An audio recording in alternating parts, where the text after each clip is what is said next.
Blessing Higher Secondary School. Today our class are science subjects. Then chapter are motion. Then our continue to our study 4.1 speed and velocity. Activity number 1. Some figures related to the monitor of two bus. Motions of the two bus A and B provided in the table 1. Table one में आप देख रहे हैं यहाँ पे distance covered by the बस, ये आप लोग को समझा दिया गया था कि यहाँ पे दो बस है, एक ए है एक बी है. ओके, डिस्टेंस कवर्ड बाय बस ए एंड बस बी. अब यहाँ पे टाइम आपको दिया गया है और डिस्टेंस कवर किया जा रहा है 10 किलोमीटर की जो रेंज है. Distance covered by the bus B के द्वारा भी 10 किलोमीटर है और इसके द्वारा भी 10. तो 9 बजे से लेकर 9:15 तक ए ने 20 किलोमीटर की दूरी तय की और बी ने कितना किया 18 किलोमीटर की दूरी. अब 9:15 से लेकर 9:30 तक ए ने 30 किलोमीटर की दूरी तय की, बी ने किया 25 किलोमीटर की दूरी को तय. उसी तरह से 9:30 से लेकर 9:45 तक ए बस ने 40 किलोमीटर की दूरी तय की और बी ने किया 33 किलोमीटर की दूरी को तय किया. Okay,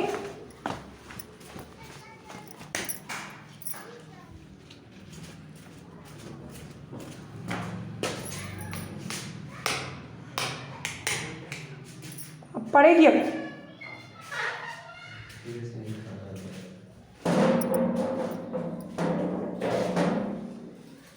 observe this figure. अब यहाँ पे 9:45 से लेकर 10 o'clock तक ए ने कितना दूरी तय किया है 50 और बी ने किया 40 किलोमीटर. ठीक है, 10 to 10:15 ए ने किया 60 किलोमीटर की दूरी को तय और बी ने किया 52 किलोमीटर की दूरी को तय किया. Observe this figure. After observation, tell is the time interval for both the bus same. दोनों को हमने ऑब्जर्व किया तो ए बस ने 9 से 9:15, 9:15 से यानी हर 15 मिनट्स में उसने 10-10 किलोमीटर की दूरी को ही बढ़ा ए.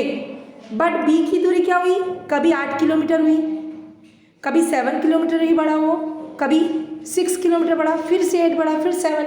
मतलब ये कम ज़्यादा होती रही उसकी, किसकी, बी बस की.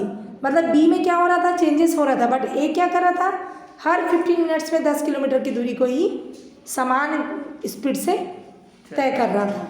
ठीक है, तो which bus covered uniform distance and ununiform means uniform distance and in uniform time interval. जो भी टाइम उनको मिला 15 मिनट्स का, उन्होंने सेम दूरी तय की और किसी ने कम ज़्यादा, इसकी स्पीड अधिक कम होती गई. अब ये however B bus B cover the non uniform distance in uniform time. जो बी के द्वारा तय की गई दूरी थी वो नॉन यूनिफॉर्म थी और ए के द्वारा यूनिफॉर्म थी. ठीक है, टाइम इंटरवल में दिया गया जो भी अंतराल था समय का उसमें. The time taker for covering are given distance से 30 kilometre different for both the bus A and B. Cover 30 kilometre distance is वही सारी चीज़ों को एक्सप्लेन किया जा रहा है. Same distance the 16 minutes 10. अब जैसे जैसे समय बढ़ाते जाएंगे वैसे वैसे उसकी द्वारा तय की गई किलोमीटर की जो दूरी है वो भी बढ़ती जाएगी. अगर समय बढ़ेगा, मान लो 15 मिनट से उसको 30 मिनट्स मिल गया, तो 50 मिनट्स में अगर 10 किलोमीटर कर रहा था तो 30 मिनट्स में कितना कर देगा, 20 किलोमीटर कर देगा. और वो वाला जो ज़्यादा कम हो रहा था वो भी ज़्यादा ही बढ़ जाएगा क्योंकि उसको टाइम ज़्यादा मिल गया. तो इस तरह से इसका एक एवरेज स्पीड अगर निकालेंगे फार्मूला, तो इसमें यहाँ कहा जा सकता है to calculate the rate of the motion of the bus. अगर कैलकुलेट किया जाए गति की दर को, बस के गति की दर को, तो we measure the distance travel. We measure, हम माप सकते हैं तय की गई जो travelled in the unit time, इकाई समय में, बाय द बस, किसी भी बस के द्वारा इकाई समय में तय की गई दूरी को हम उसके स्पीड से, मतलब जो मोशन की दर से हम ज्ञात कर सकते हैं. दिस क्वालिटी, ये जो क्वालिटी, दिस क्वांटिटी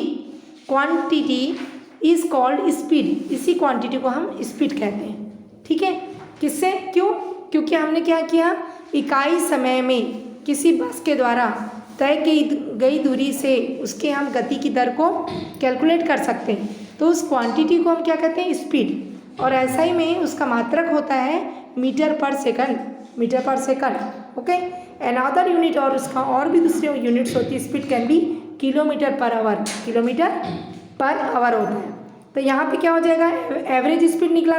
तो this average speed of the बस, तो बस की एक तरह से average speed is the ratio of the total distance covered by the बस and the total time period. मतलब अगर हम को अगर एवरेज निकालने बोला जाए, न्यूमेरिकल क्वेश्चन इसके आते हैं आप लोग को, तो अगर एवरेज स्पीड निकालने बोलेंगे तो इसमें क्या करोगे, बस के द्वारा जितनी दूरी तय की गई है और जितना उसको टोटल टाइम दिया गया है, जो ऊपर वाले टेबल में हमने दिया था कि हर 15 मिनट्स में 10-10 किलोमीटर की दूरी को तय कर रहे थे। तो 15 मिनट्स क्या है, मतलब क्या हो जाएगा, पूरा 1 घंटे में कितना होता है 60 मिनट्स। तो 60 मिनट मतलब क्या हो जाएगा, 1 घंटे का चौथाई भाग 15, क्योंकि 15 minutes 15 minutes 15 minutes 15 minute again 4 time अगर आप ऐड करोगे तो 60 मिनट्स तो होगा ही। तो 60 मिनट यानी 1 घंटा, तो इसलिए अपन 15 मिनट्स को क्या ले सकते हैं, 1/4 आवर ले सकते हैं, क्योंकि वो चौथा भाग है। ये कैसे है 1/4? 1/4 जैसे यहाँ पे हो जाएगा 15 minutes plus 15 minutes plus 15 minutes plus 15 minute मिला के कितना होता है 60 मिनट्स। 60 मिनट यानी क्या होता है 1 घंटा। तो अपन यहाँ उसको कितना दे रहे थे, 9 to 9 15 9 15 to 9 30